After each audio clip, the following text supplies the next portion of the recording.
우리는 지난주에 예수님을 거절하는 사마리아 사람들을 보았습니다.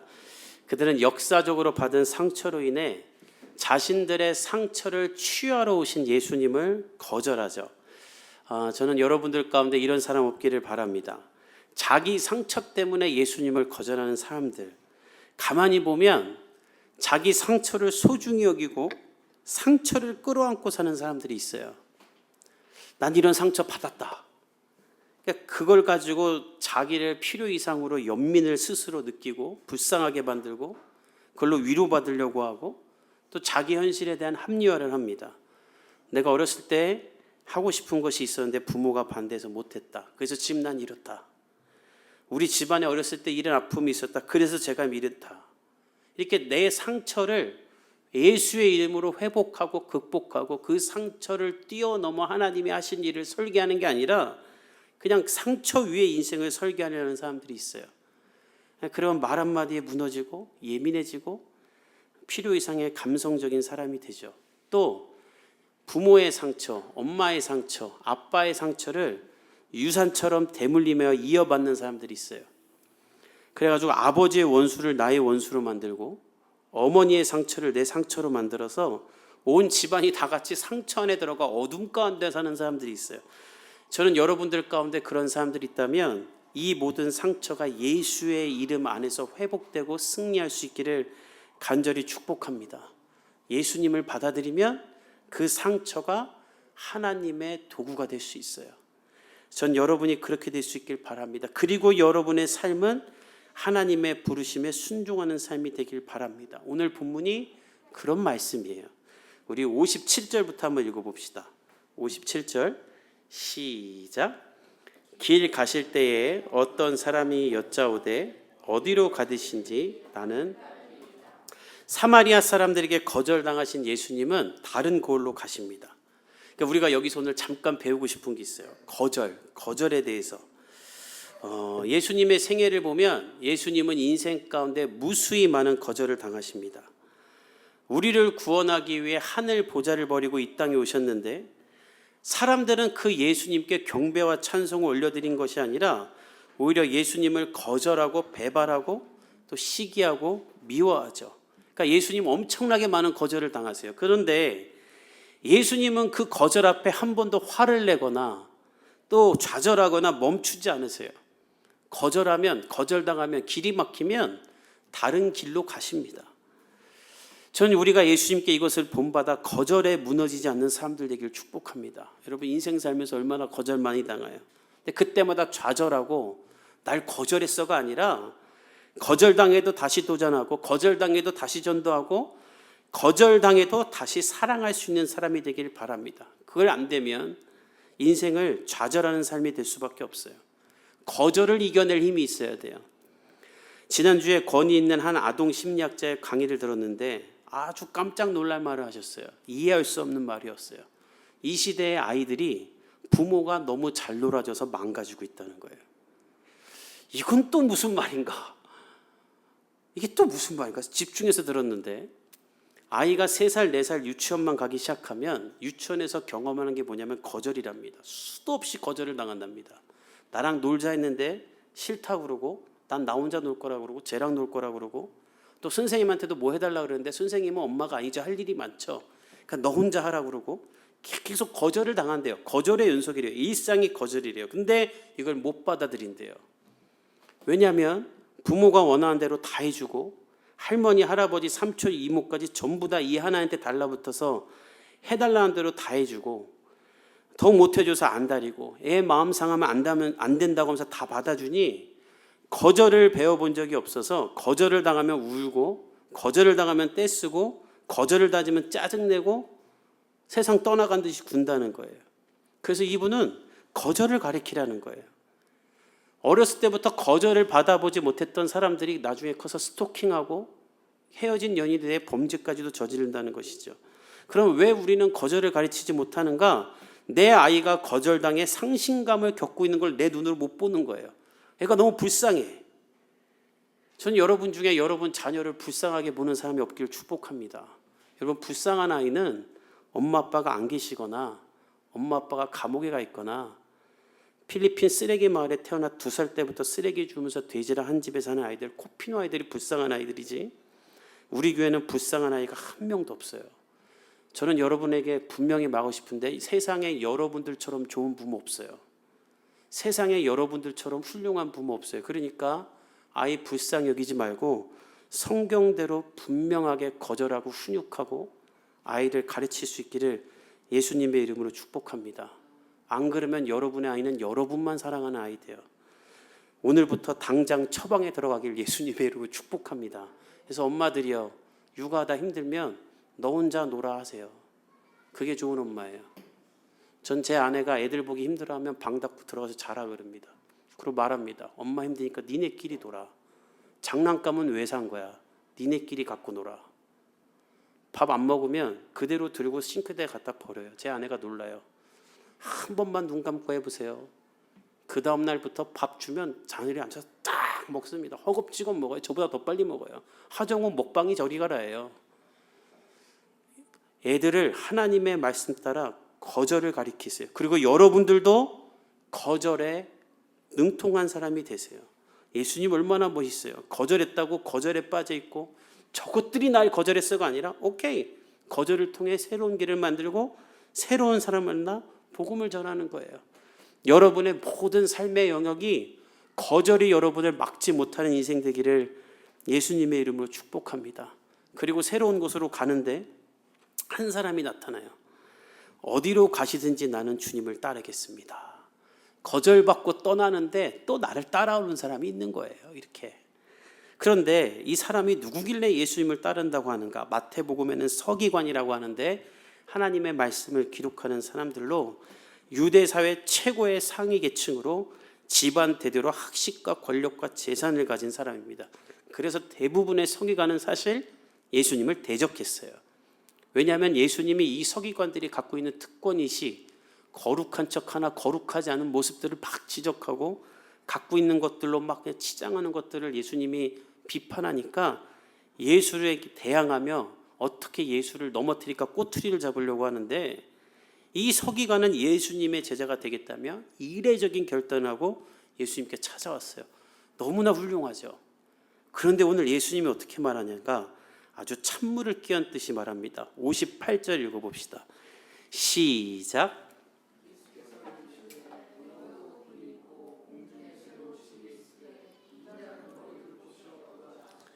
이게 무슨 말인가? 도대체 이게 무슨 말인가? 예수님 따르겠습니다 하는 사람한테 이 말은 풀어서 말하면 이런 말이에요. 야 서기관아, 너 내 제자 된다고? 근데 너 내가 사마리아에서 거절당하는 거 잡았지? 너도 그렇게 거절당할 준비 되어 있니? 너 나 따르는 거 그렇게 영광스러운 거 아니다. 오늘 너 최고급 호텔에서 자는 거 아니야. 여우도 굴이 있고 공중에 새도 집이 있지만 나는 머리 둘 것도 없는 사람이다. 너 오늘부터 노숙할 준비 돼 있냐? 이 말하는 거예요. 그러니까 이 서기관은 사실 예수의 제자가 된다는 게 어떤 건지 잘 몰라요. 그리고 원문을 보면 그냥 예수님 따르는 사람 될 경우가 아니라 12제자 중에 하나가 되겠습니다는 말로 이제 나 포함해서 13제자를 거두시라는 거예요. 왜냐하면 당시에 그 유대 문화는 선생님이 있으면 제자가 몇 명이 있느냐가 그 사람의 권위와 명성을 나타냅니다. 그러니까 우리도 그 뭐 일타 강사 이런 데 보면 청강생이 몇 명이냐가 그 사람의 명예잖아요. 그것처럼 제자가 많아야지 훌륭한 사람이 돼요. 이 사람은 제가 당신의 제자가 되어줄게요. 나 같은 사람이 제자가 되어주면 당신의 명명은 더 높아질 겁니다. 자기가 제자 되어주겠다는 거예요. 그러나 예수님은 한 번도 이렇게 제자를 삼으신 적이 없죠. 만약에 예수님이 제자 수가 많아갖고 자기의 명성을 높이려면 오병이었대 예수님한테 물고기와 보리떡 먹었던 사람들 다 제자 삼으면 2만 명이에요. 2만 명. 예수님은 그렇게 제자를 삼지 않으셨어요. 오히려 그렇게 따라오는 사람들을 피해 다녔어요. 근데 이 서기관은 지금 예수님이 누구인지, 예수님이 어떤 일을 하실 분인지를 모르고 예수님 따르겠다고 하는 거예요. 그리고 내가 제자가 되어주겠다는 거예요. 만약 이 서기관이 예수님이 날 위해 십자가에 달려 죽으시며 날 구원하실 주님이라는 걸 알았다면 내가 당신 제자가 되어줄게라고 말하지 않았을 거예요.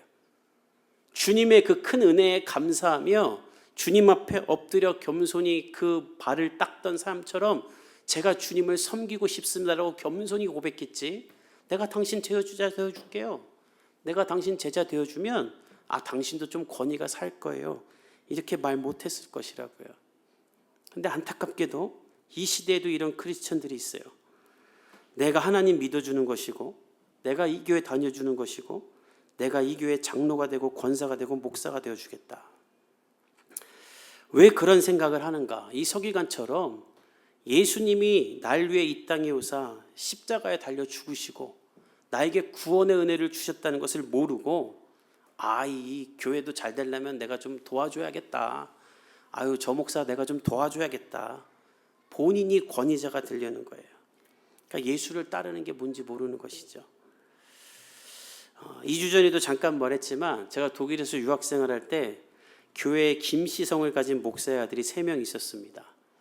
다 아버지가 다른데 저까지. 저희는 만날 때마다 항상 하는 얘기가 있었어요. 절대 목사 안 한다. 왜냐하면 목사가 어떤 거라는 걸 너무 잘 알고, 또 아버지들이 너무 훌륭한 목사였기 때문에 그렇게 못할 것 같고, 또 내 자식들을 목회자의 자녀로 살게 하고 싶지 않고, 그래서 다 안 한다고 하다가 남들 목사 될 때 신학교들을 갔어요. 늦게. 왜 그랬냐면 우리는 아는 거예요. 우리가 우리 아버지들처럼 가난하고 외면당하고 어려움을 당해도 끝까지 예수님을 바라보며 복음 전할 수 있을까? 이걸 아니까 결단하는데 너무 오래 걸렸어요. 그리고 결단한 후에도 지금 아무리 어려운 일이 있어도 우리가 후회하지 않고 예수님 전하겠다는 사명감이 있어요. 이 서기관 이런 생각 없어요. 명예 얻으려고 하는 거예요. 예수의 이적과 기사를 보면 너무 판타지스러운 이 세계에 들어가 나도 함께 있겠다. 그 서기관에게 예수님은 현실을 말해줍니다. 너 이래도 나 따르겠느냐? 그러자 대답이 없어요. 아마 안 따랐던 것 같아요. 사랑하는 성도 여러분, 오늘 이 본문이 우리에게 무엇을 말하는가? 예수님을 따를 때 고난이 있다는 거예요. 예수 믿으면 사업하기도 어렵습니다. 아기 키우기도 어렵습니다. 우리는 성경도 가르쳐야 돼. 결혼하기도 어려워요. 예수 믿는 남자, 예수 믿는 여자 골라야 되니까. 근데 여러분, 그렇다고 예수님을 따르는 삶을 포기하는 건 여러분의 영원한 인생을 포기하는 거고 삶의 기준을 포기하는 겁니다. 예수를 믿을 때 오는 고난, 그 고난을 뛰어넘어 예수님의 뜻대로 살 때 고난 뒤에 부활이 있었던 것처럼 여러분의 삶에 하나님이 행하시는 놀라운 일과 축복이 일어나는 거예요. 요셉과 다니엘과 다윗과 예스더가 그것을 다 경험했죠. 주님은 여러분들에게도 그 승리를 주기 원하시는 거예요. 예수님은 요한복음 16장 이렇게 말하세요. 세상에서는 너희가 환난을 당하나 담대하라, 내가 세상을 이겼노라. 예수님을 온전히 따르며 예수님이 주시는 이 세상의 승리를 경험할 수 있기를 예수님의 이름으로 축복합니다. 이 서기관처럼 예수 믿다가 오는 조그만 고난에 뒤돌아보지 마세요. 포기하지 마세요. 그걸 뛰어넘으면 하나님의 역사가 일어날 줄 믿습니다. 이 서기관은 말없이 없어져요. 근데 그때 예수님은 다른 사람을 부르세요. 우리 59절을 읽어봅시다. 시작.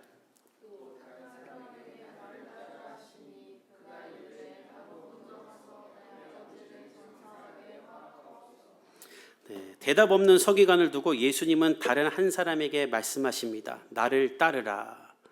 여기서 우리가 또 하나 알 것이 있어요. 예수님이 각 사람을 다르게 부르신다는 거예요. 우리가 교회에 대해 배울 때 교회는 에클레시아, 부르심을 받은 사람들이라고 배웠죠. 한문으로는 가르칠 교 모일회에서 교회가 된 건데, 이 교회라는 것은 예수님께 부름을 받은 사람인데 각자의 사명에 따라 부름을 받았다는 거예요. 그래서 예수님은 길 가던 다른 사람에게도 하나님이 갖고 있던 사명을 말씀하시며 너는 나를 따르라 라고 하는데, 이 사람이 예수님이 나를 부르는데 조건을 달아요. 나로 먼저 가서 내 아버지를 장사하게 허락하옵소서. 이건 또 무슨 말인가? 지금 아버지가 돌아가신 건가?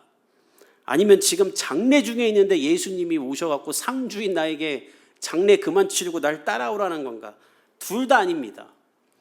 예수님은 그렇게 하지 않으세요. 유대 문화도 우리나라처럼 장례가 아주 중요합니다. 유월절 제사와 할례보다 중요해요. 그런 사람에게 예수님 나 따라라고 하지 않죠. 이 사람은 지금 무슨 말 하고 있는 거냐면 우리 아버지가 연로하셔서 언제 돌아가실지 모르는데 내가 우리 집 장남인데 아버지 돌아가실 때까지는 내가 아버지와 함께 있다가 자식된 도리로 장례를 치르고 나서야 아버지를 따라가겠다는 거예요.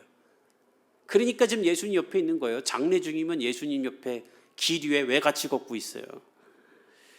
이 사람은 서기관과 반대로 예수님 따르고 싶지 않은 거예요. 그래서 거절하고 변명하고 핑계대는데 예수님 우리 아버지 언제 돌아가실지 모르는데 예수님 따라다니다가 우리 아버지 돌아가시면 어떡해요? 아버지 장례 다 치르고 가겠다는 거예요. 아주 그냥 그럴듯한 변명이죠. 그 변명 앞에 예수님 이렇게 말합니다. 우리 60절 읽어봅시다. 시작. 이르시되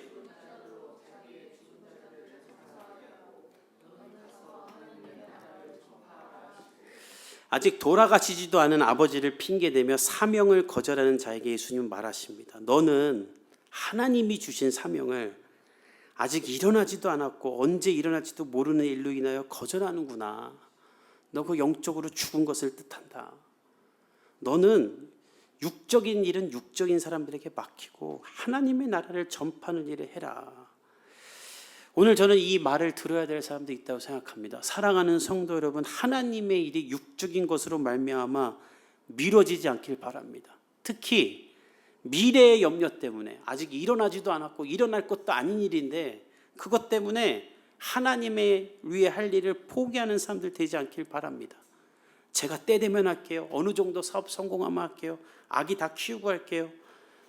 여러분 나중에 할 생각하지 마세요. 나중은 없어요. 내일이 있을지 없을지 어떻게 알아요? 늘 내일 그 오늘이 없어지는 거예요. 시편 기자는 말합니다. 내가 죽지 않고 살아서 여호와의 영광을 노래하리라. 살아있을 때 하는 거예요. 오늘 하는 거예요. 오늘 복음 전하고 오늘 우리에게 예수님을 전하고 오늘 하나님께 헌신해야 돼요. 나중에 하겠다는 안 하겠다는 말이에요. 타이밍을 봐야 된다는 말은 평생 타이밍 안 오겠다는 거예요. 오늘 하는 거예요. 우리 교회 이사 가잖아요. 근데 저는 어저께도 우리 교회 주소가 적혀있는 전도지 수십 장을 이 동네에 뿌렸습니다. 이사 갈 건데 주소 바뀔 건데 왜 하는가? 오늘 할 일이니까. 내일은 없어요. 내일로 살면 안 돼요. 또 내일의 염려로 오늘 아무것도 안 하면 안 돼요. 앞으로 만날 남자가 있어서 오늘 올 소개팅을 안 해. 평생 못 하는 거야. 네? 앞으로 할 이런 일이 있어서 지금 내가 하고 싶은 일이 있어도 안 해. 그러면 안 되는 거예요. 전 제 아내한테 그래요. 하고 싶은 거 있냐? 당장 해라.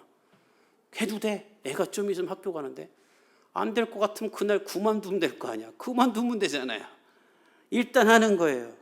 사랑하는 성도 여러분, 믿음이 없어서 못하는 것임을 깨닫기 바랍니다. 부모가 걸려서 못하고 자녀가 걸려서 못하고 책임져야 할 것이 있어서 못하는 것이 아니라 내 삶을 붙잡고 있는 하나님을 믿지 못해서 못하는 거예요. 여러분이 지고 있는 모든 책임을 하나님께 맡기고 여러분은 여러분의 삶을 하나님 앞에서 살 수 있기를 간절히 축복합니다. 특히 이거 조심스러운 말인데 여러분 나이 때 이걸 잘 정해야 돼요. 여러분의 부모님을 여러분이 책임지려고 하지 않길 축복합니다. 여러분의 자녀를 여러분들이 책임지려고 하지 않길 바랍니다. 그럼 육적인 사람 돼요. 결국 돈이에요. 사랑하는 성도 여러분, 하나님이 여러분보다 여러분의 부모님을 더 사랑하고 하나님이 여러분보다 여러분의 자녀를 더 사랑하며 하나님이 그들을 책임질 거니까 여러분들이 무거운 짐을 지고 부모와 자식 때문에 아무것도 못하면서 여러분의 삶은 내팽개치지 않길 바랍니다. 전제는 제가 여러분들이 너무 좋은 하나님의 사람들이고 좋은 자녀들이고 좋은 부모라는 걸 알기 때문에 이런 말 하는 거예요. 여러분들이 엉망진창인 사람이면 이런 말 안 해. 알았죠? 근데 내가 보니까 우리 교회 성도들은 너무 착하고 훌륭하고 성숙해서 오히려 다 짐을 지고 살아. 형제도 내 짐으로 여기고. 예수님은 그렇게 말하지 않으세요. 부모든 자식이든 형제든 수고하고 무거운 짐진 자들아 내게로 오라. 내가 쉬게 하리라. 내가 그거 책임지겠다는 거예요. 그리고 예수님 이렇게 말씀하세요. 너는 내 멍에를 베라. 이 말은 너가 책임지고 있는 것들은 다 나한테 맡기고 너는 내 사명을 감당해라. 그러면 너는 쉼을 얻을 것이다. 너의 진정한 삶, 너를 향한 내 목적을 이루어줄 것이다. 내 멍에는 쉽고 내 짐은 가볍다. 사랑하는 성도 여러분, 여러분이 어깨에 메고 있는 모든 책임은 하나님께 맡기고 여러분의 삶은 주님이 주신 사명을 감당하는 데 쓰기를 예수님의 이름으로 축복합니다. 그래서 애기들 학교 보낼 때 아침에 기도하는 거예요. 애 가방 메고 갈 때 하나님, 저 아이의 인생을 하나님이 책임져 주세요. 아멘. 부모님이 아파, 부모님이 멀리 있어. 저도 우리 부모님 필리핀에서 지금 70대 중반, 이제 80이 다는데 그 뜨거운 나라에서 선교 사역하세요. 제가 아들 된 도리로 그 생각하면은 얼마나 신경 쓰이겠어요. 근데 저 신경 하나도 안 써요. 우리 하나님이 우리 아버지 어머니 붙잡고 사용하실 거야. 제 인생 사는 거예요. 우리 애들 뭐 좋은 유치원 뭐 좋은데 못 보내서 1도 근심 안 해요. 왜? 쟤네 인생 하나님이 책임지는 거예요. 저는 하나님 앞에서 하나님이 저에게 맡겨주신 삶 사는 거예요. 이 자유가 여러분에게 있기를, 그게 결코 불효자식이 아니라, 그게 결코 나쁜 부모가 아니라는 것을 깨닫기를, 그게 오히려 하나님의 뜻에 따라 사는 것임을 여러분이 깨닫고 자유하기를 예수님의 이름으로 축복합니다. 우리 이어서 60절과 61절 읽어봅시다. 시작. 또 다른 사람이 이르러 주여 내가 주를 따르겠나이다마는 나로 먼저 내 가족을